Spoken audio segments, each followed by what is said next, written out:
Hello, welcome to another INFJ Ramble. There's a couple of things I want to talk about, but predominantly, let's talk about negative people. Okay, so this is how I see it. You have somebody who has to vent, because nobody wants to hold all that emotional stuff inside, right? So you have people who want to vent. There's a second class of people who, I don't know, they seem negative, but they're actually trying to problem solve. And so they're bringing issues to the surface and looking for resolutions to fine tune things, right? And then you have a third class of people who just like to complain.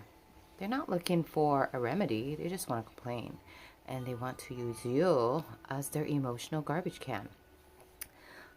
Yeah, these people, they're not looking for a remedy. They're not looking for resolution. They're just kind of happy being stuck in this low vibrational frequency. For me, that's cool if that's where you're at. However, I probably will choose to limit the amount of time I spend with you. You know what I mean? And if for some reason you cannot limit your time with these people and you are in their presence for a prolonged period of time, I notice that if they can't drag you down to their level, they'll get agitated and then they'll start projecting that on you. They'll start getting defensive. They'll start getting kind of, how do I say? Agitated, irritated, because, you know, your frequencies aren't in alignment, right? So, since they're here and you're here, if they cannot successfully get you to get down to their level, which by the way, you should practice not doing. I used to do that all the time. And I guess it was because I wanted to meet them at their level and also, you know, understand where they're coming from. However, I've been practicing, but I can still maintain this, and then I can understand them where they're at, and then I can also choose to stay in my frequency without letting them affect me. Usually, when I stay in this kind of how do I say? When I stay here, these people, like I said, they get really agitated because your energy is so high that it's kind of hitting a nerve, and they don't like that feeling. It makes them feel uncomfortable. And that little nudge that's happening to them is actually giving them the opportunity to shift their frequency and raise it. But if they choose not to raise it and they choose to stay here, then you're going to be an agitator to their, or an irritant to them. So it's not personal, just know that, and just keep doing what you're doing, you know what I mean? Yeah, if you practice long enough, they really, really can't really affect you. And also, you can actually transmute the energy if you've found your voice. A lot of us don't really say anything because we don't like conflict. But if you can learn to use this powerful tool called your voice and kind of tell them what's up, it will actually maybe stabilize the situation. And if it doesn't stabilize, then guess what? They're probably going to exit your experience, or vice versa. You're going to exit theirs. So, yeah, INFJs, I'm assuming this might not pertain to everyone, but we are highly empathic beings and highly sensitive people, and we are very much in tune with everyone else's tune because we are energetic sponges. And in another video, I said that I feel like we amplify energy, so that's why we kind of are very selective about who we spend our time with, where we spend our time, what we're doing. You know what I mean? Because we amplify energy. So if we're hanging out in a negative space with a negative person, we're sucking all that stuff in, and then we're amplifying it. Doesn't feel good for you, doesn't feel good for them, doesn't feel good for anyone.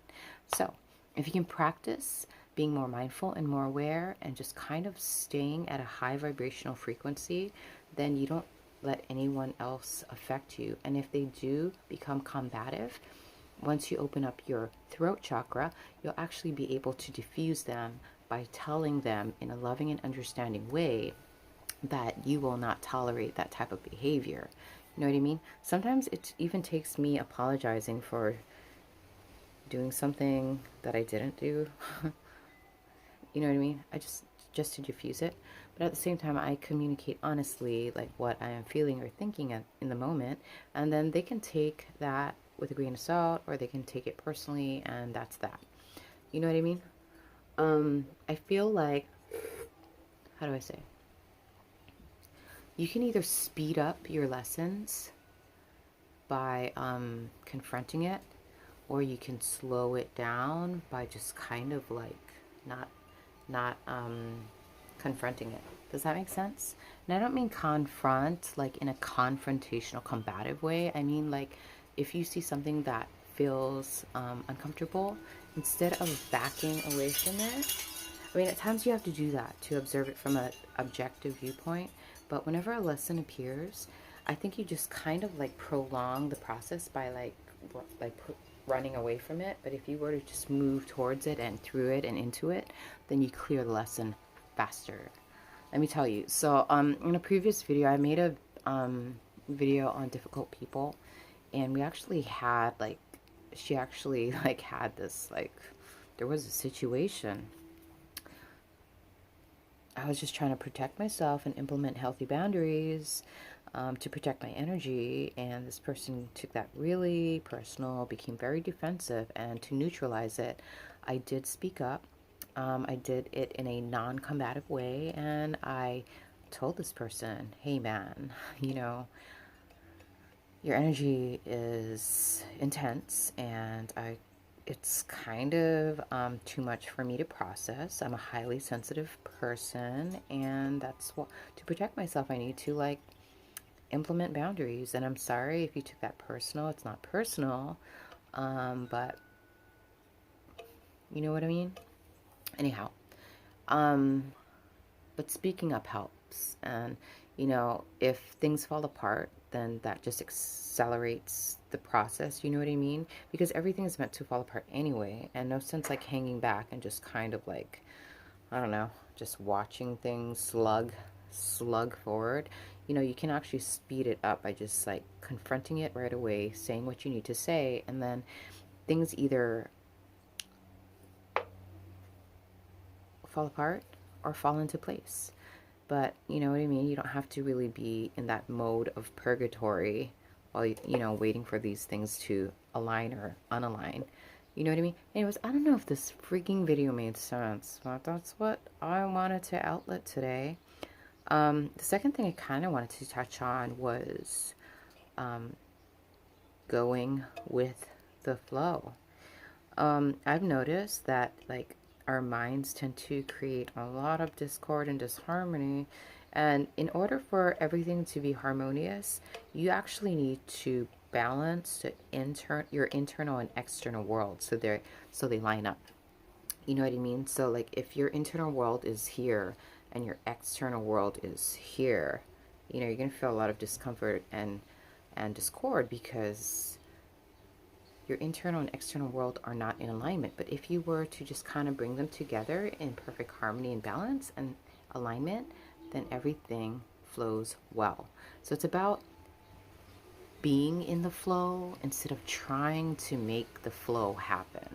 So whenever you're trying too hard to make something happen, that means you are trying to control,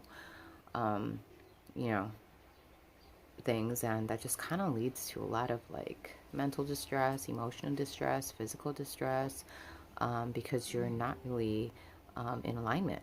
You know what I mean? It's like the expectations and rushing towards the next thing, and consumerism is here, but then you're here, and then you wonder like, why am I so frustrated and stressed out and tense and all this stuff? It's because you're your externalizing energies in the external world, and they're not in alignment or in harmony with your internal world. Internal world. Sorry, I can't pronounce words very well. Anyhow, yeah. Yeah. So be in the flow instead of trying to control the flow. And you'll notice that your life will be so much more harmonious. And that is the secret of life. The constant effort to harmonize, balance, and align. Anyhow, if you learned something cool, if you didn't learn anything, that's cool too. You know, tomato, tomato. Thank you for watching this long, strong video, and blessings to one and all. Amen.